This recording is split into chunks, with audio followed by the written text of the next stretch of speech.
I remember a young boy driving beyond the speed limit, crazy, on roads that were unsafe to even go on the limit, on the speed limit. You know, I come from a country where even if it says 120 on the speed limit, sometimes there are potholes that make you move at 50 and 60 and 40 and even less.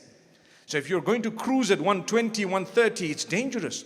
And you have a young boy with a beautiful motor vehicle trying to cruise at whatever high speeds. And then I remember telling this boy, you know what, don't do this. He told me, well, whatever's written is going to happen. Whatever's written is going to happen. I won't be harmed unless Allah has written the harm. Well, Allah may have written that you were foolish, so you harmed yourself.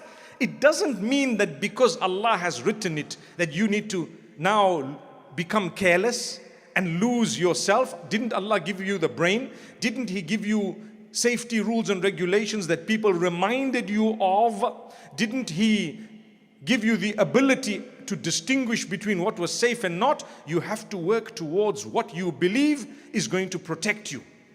Do what you believe is going to save you. And then if something happens, you can say, you know what, it was in the hands of Allah. Otherwise, you are to blame. The whole of judgment is based on how you and I used the choice that Allah gave us.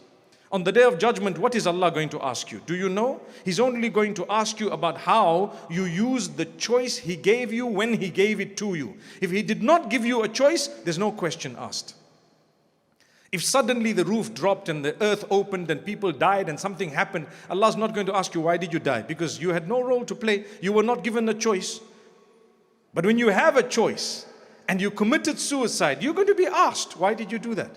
You can't say, well, I was just thinking if it's my death, I'm going to go. And if it's not my death, I'm not going to go. So I decided to stab myself. Come on, come on, come on. You can't do that. May Allah Almighty grant us protection. So to protect yourself, you make dua to Allah. Like I said a minute ago, what did I say? May Allah grant us protection. Say Ameen. But you also need to apply your mind and the capacity given to you by Allah. The energy, the effort. You walk in a certain way. It's cold out there.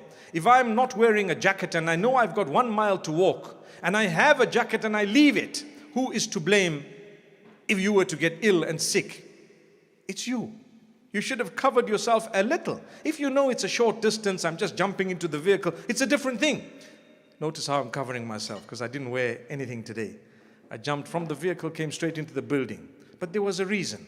Because I knew if I'm going to carry massive coats and everything, I'm going to have to take it out. I just need to walk in, walk out.